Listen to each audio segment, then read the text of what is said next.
it up here pretty soon. All right.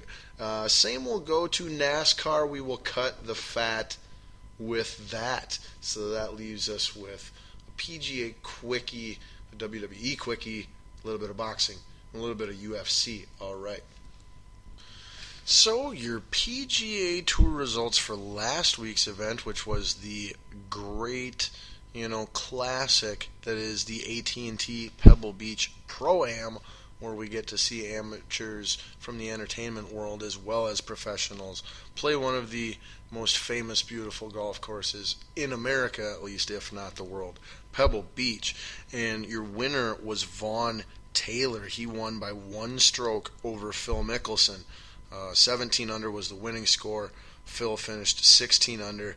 And the frustration with that was Vaughn Taylor's final round was a 7 under. Phil Mickelson's final round was an even par. So if Phil would have just been able to shoot 1 under par on the day for his final round, he would have forced a playoff, a 2 under par, and he would have won the tournament. So it was Phil's to lose, and he did lose it, but he finished second, and he is playing good this year.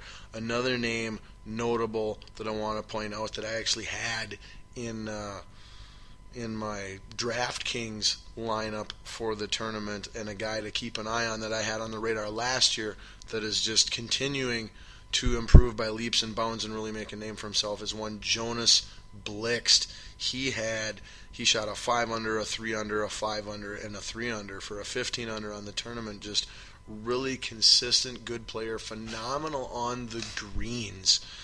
As good of a putter, his putting's right up there with Spieth, and that's saying something, because Spieth is one of the best putters you'll ever see, at least when it comes to results. Maybe not when it comes to looks, but when it comes to results and consistency, you won't find none any better. So that was the results last week at the Pebble Beach Pro-Am.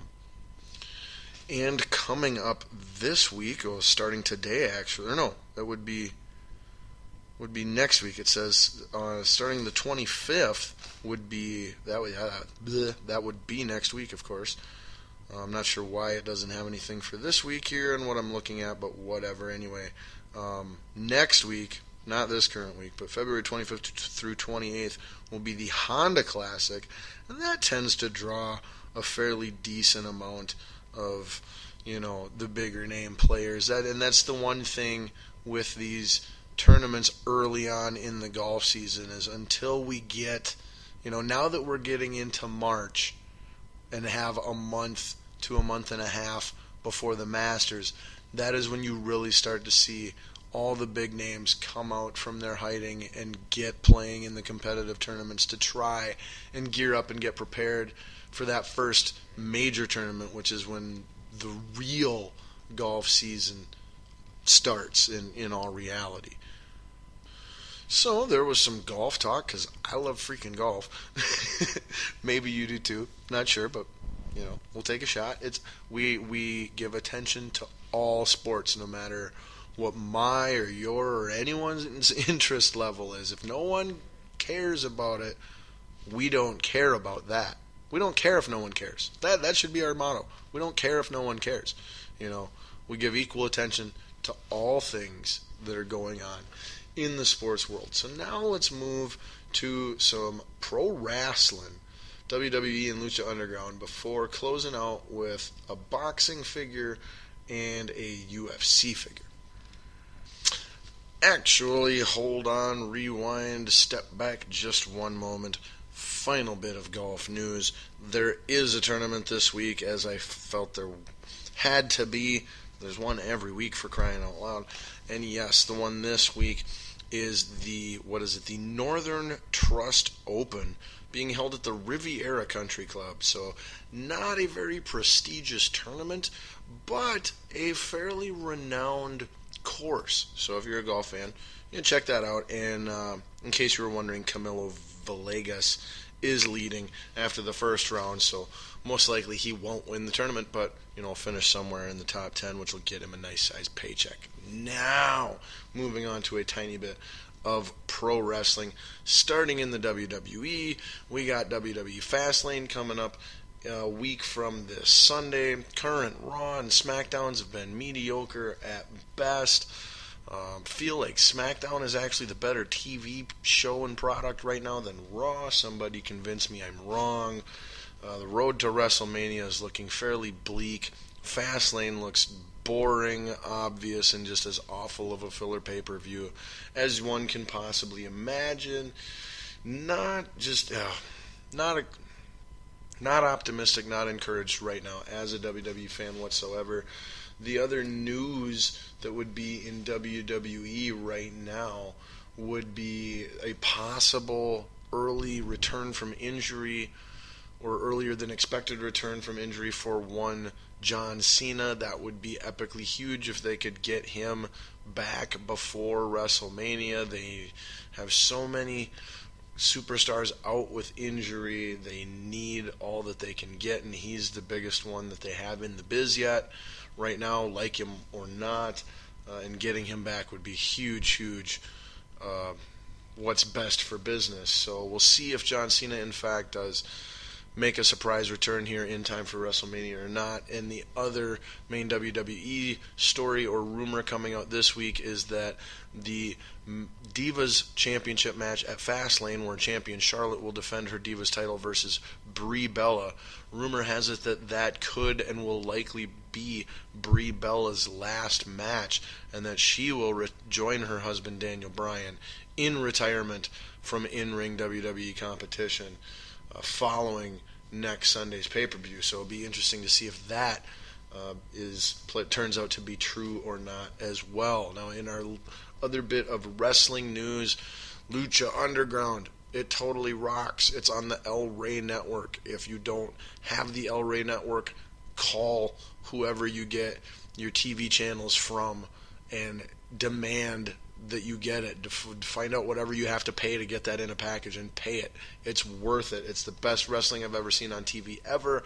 We're currently in Season 2, Episode 4.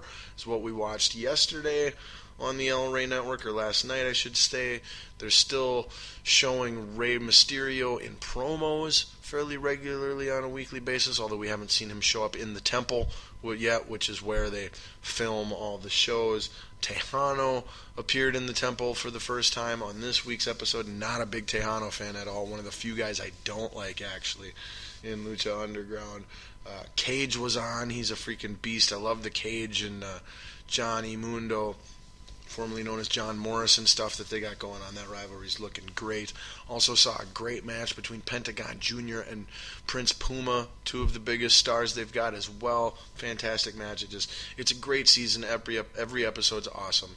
If you're not watching it, what's wrong with you? Start watching it. I don't even care if you're a wrestling fan.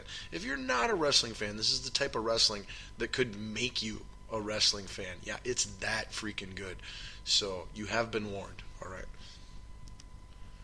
And from the pro wrestling world, we go into some real fighting world, this time the world of pro boxing. Not necessarily anything that has happened or is going to happen in the ring, but something that has happened with a boxer outside of the ring. Now, just the simple fact that my wife actually came home today and asked me if I had heard about and what the deal was with the Manny Pacquiao thing. Just that fact alone tells me that you've probably heard of this story a little bit as of right now, and that I probably should have put it earlier in the show and devoted more time to it.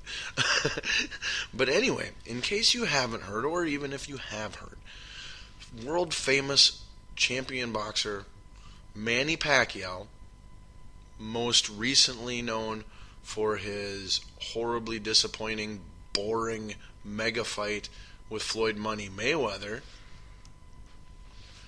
Well, he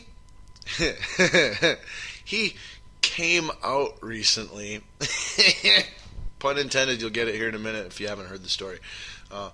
But he recently made some comments regarding his thoughts and stance on same-sex marriage that have caused quite a stir.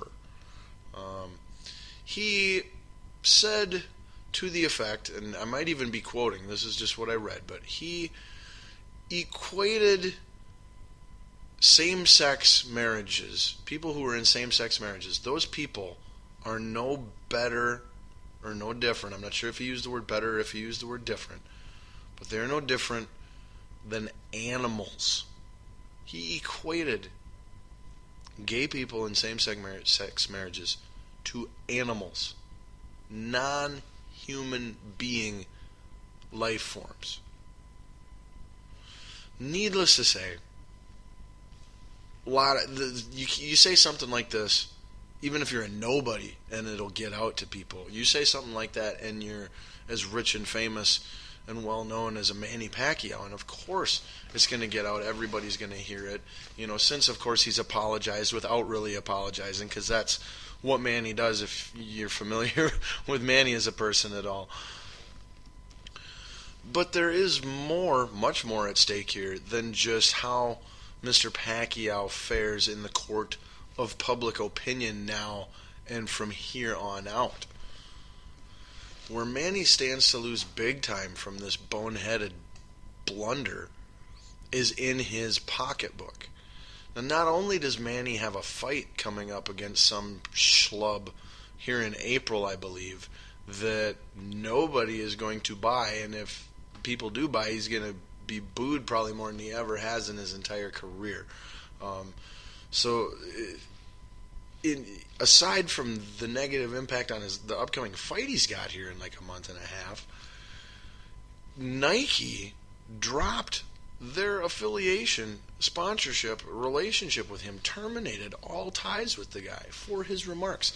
That's probably like $85 million right there the dude's going to lose out on. So a huge blow to Manny Pacquiao's bottom line.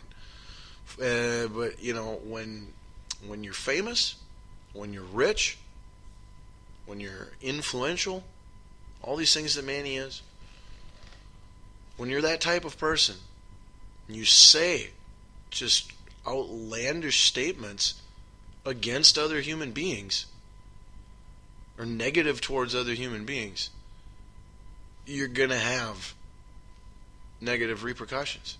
And that's everybody's freedoms. It's your freedom to think what you want. It's your freedom to be able to say what you want.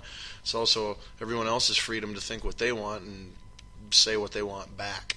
So I don't know. Pretty juicy waters that Mr. Manny Pacquiao currently finds himself in.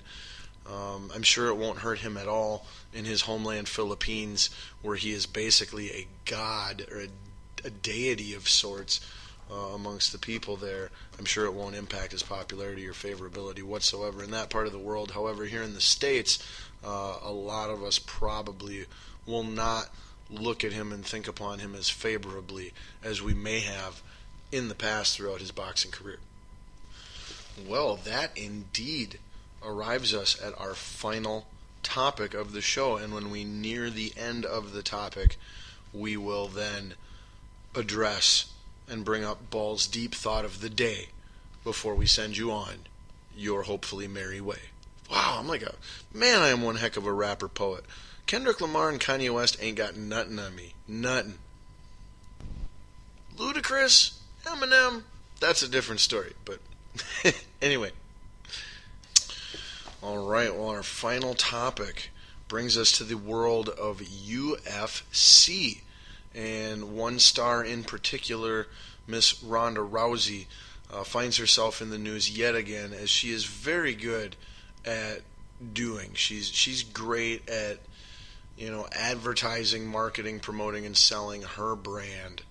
And that's something that you can't underestimate in today's society, let alone in the fight game ever. And in any period in the fight game, that's been a huge element in success of both fighters and the business, the sports.